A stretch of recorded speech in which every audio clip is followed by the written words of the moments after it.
that you see in your own constituencies, those who are from rural constituencies. Do I have MPs from rural constituencies here? Yes. Do you have learners sitting on the floor? Yes. That is underfunding education. That is how it speaks.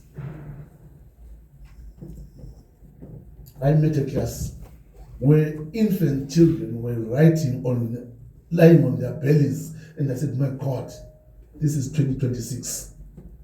This is the 21st century. I was there myself. And for me to go through a system where I had to sit on the floor or lie on the floor to write, and I still see a learner in 2026 doing that, that's an indictment.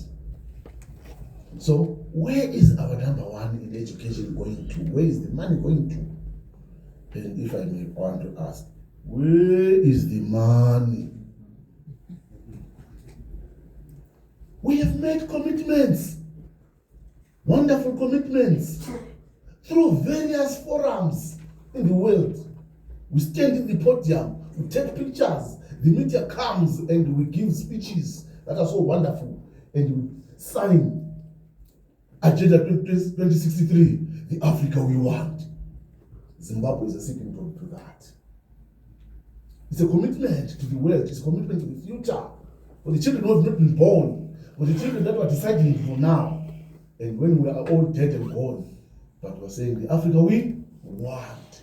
We are a signatory. These are commitments. We are a signatory to the Education Agenda 2030. Is that not so?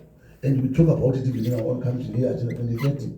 We are signatory to that framework, the Incheon Declaration, which, by the way, modified the goals slightly from the Dakar framework. We are a signatory to the United Nations, and recently the United Nations Secretary General brought out 54 recommendations for improving teaching in the world, and Zimbabwe is signed to that. We are a signatory to our own document, the National Development Strategy 2 and Phase 2. That's not so. We talk about that. These are commitments which make us talk about education. And what are we saying in those commitments? These are wonderful statements that we've said in the commitments. Wonderful statements, glorious statements, written very well, articulately, and we sign. I can bring out the signatures for the Zimbabwean teams that signed to this and show you, yes, we were there. We signed and committed ourselves as a country. There we are. We are making commitments to the African strategy for education. That is what we're saying, and that's what we're saying there. Fortunately, the African strategy to education is citing the United Nations recommendation from the Secretary General as its source of knowledge and reference. But look at our Zimbabwean strategy, NDS2. That is our own making. We are committed to education. That not so? Now, as we go for the budget, let us remember these commitments. As we go for the budget, let us remember we are a signatory to those wonderful documents and speeches, and we must keep on. But what do the key analytics say about all the commitments we've made? What are the effects on the ground? Wow. The source from that diagram is Zimta. Please quote Zimta if you like. That's our source, we're the authority there. And what are we saying in that aspect? Budget allocations 2021 to 2026. Please forgive me for 2024. 2024 is a very difficult year to compute in terms of budget analysis, because there were three currencies that transacted in 2024. You remember? From ZWG to ZIG to US dollar. Now, to change that, you lose a lot of things in the process. So I decided not to make that as a comparative year because it doesn't give us very good statistics. In this aspect, this is what is happening. This is what we gave. This is from our blue book. We all know the blue book, right? I'm not bringing in new figures here. This is from our own blue book. These are our figures. This is what we passed in Parliament. Fine. But what does that mean in terms of allocations?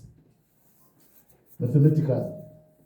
In terms of budget allocation, 16.8, 10.8, 17.5, 20.7, 19.9. That is effectively what it meant in terms of budget allocation.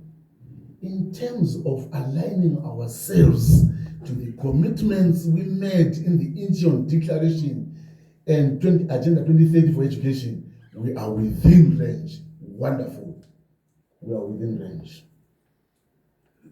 Huh? That's good. We're in wonderful. We're in range. But if we're within range and we have a ratio of 1 to 8 children, and we're within range, and we have children who have no furniture, we're within range, and we have children with no textbooks, what does that say about the adequacy of the range? It says something, the range is wrong. The range is not a Zimbabwean range. We must talk about Zimbabwean education. The range is putting us. We are radically different. We must change it. That's a challenge. So we may not be comfortable with the range that was given in the Incheon Declaration. We must be comfortable with the issue of our own NTS2, where we want to change and bring out people who are productive, who can bring out wealth to our country. And that means we must bring education, which is more than the Incheon range. You see that? That is simple, because the realities on the ground are talking about something else. Last the range in the graphical form, but I've just said those things in those figures. That's what we are. Happy. Are we happy about that? Certainly we can't. If I was going to mark you, I will mark you down. Sure. You are D category students.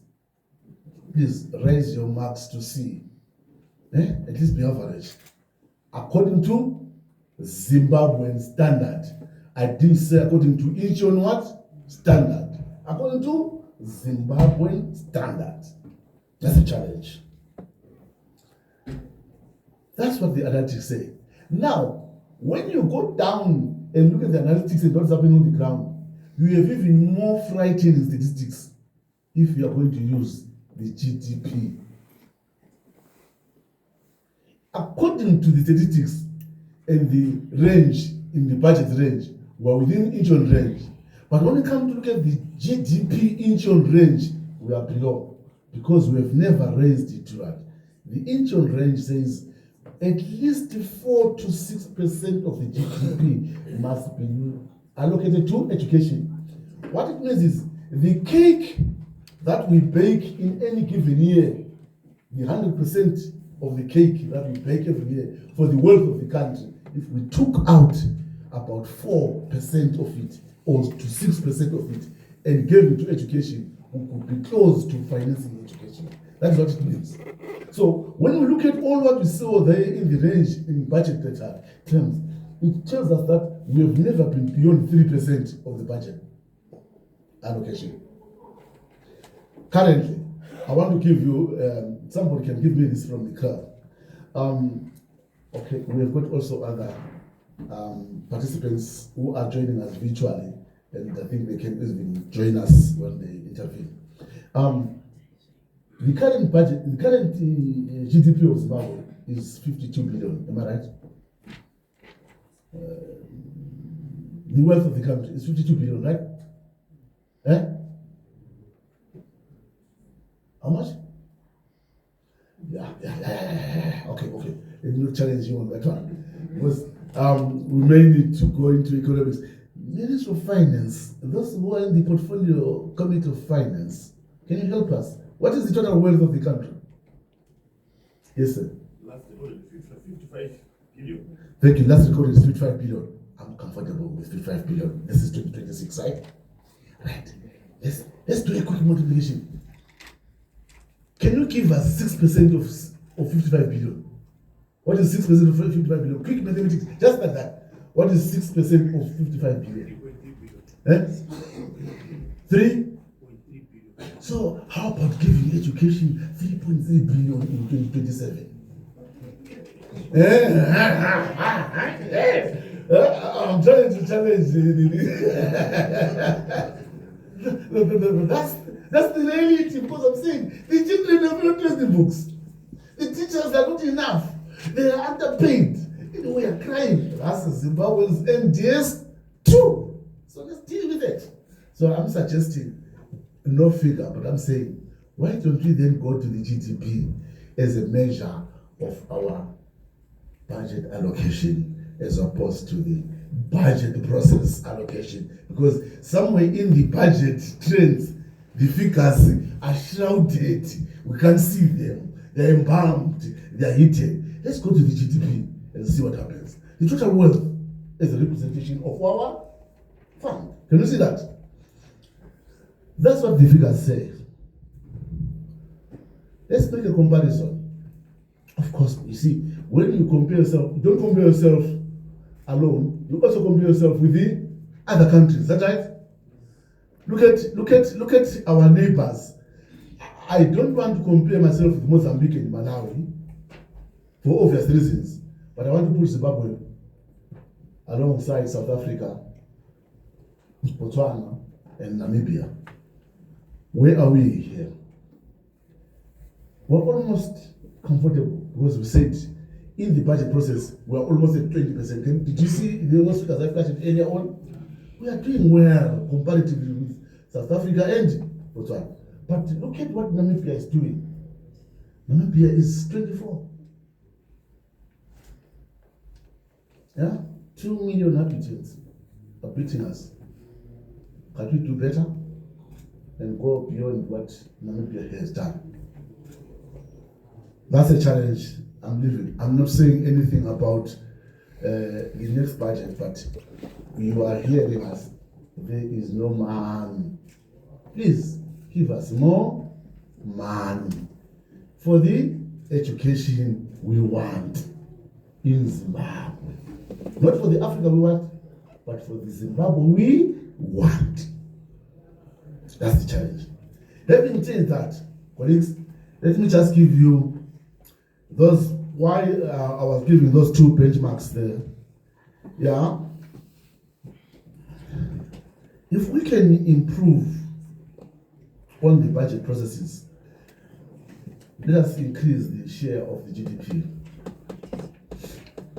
Because the education is holding a small pie from the GDP. So this is a strong policy implication for Parliament. A change of direction in Parliament. Analyze the budget on GDP terms. And that is now a policy shift. As you analyze the budget, then you look at it in terms of the GDP. We'll be very happy to see that. Beyond the headline ratios, let us look at 6 more other things that indicate our budget is not real. Real versus nominal spending growth. We have seen that every year our budget is always high, that's right. And we celebrate that it is high. But what is high, they are nominal figures. They are not real figures, because they are not transformative in nature. They are not responding to the problems in nature. So if you deflate those figures, you may find that in 1 year where you are saying you gave 1.5 billion, you actually gave less, because you are going to use the cost price index to deflate the budget allocation. And when you do that, you may find the real thing is that it did not increase at all. So we must deflate these budgets as they come to us. Invite us when it's time to do that. We can come and discuss collectively. Like we said, Comrade Chair, we are available to discuss and assist in those skills and say, let's analyze this. The guys in finance can always twist you with the words and figures, but when we want to say, what man that will transform the learner, and this is how we are saying it, it's seated somewhere there. Right. One thing that we should be proud of as Zimbabweans, let us mark it, It is the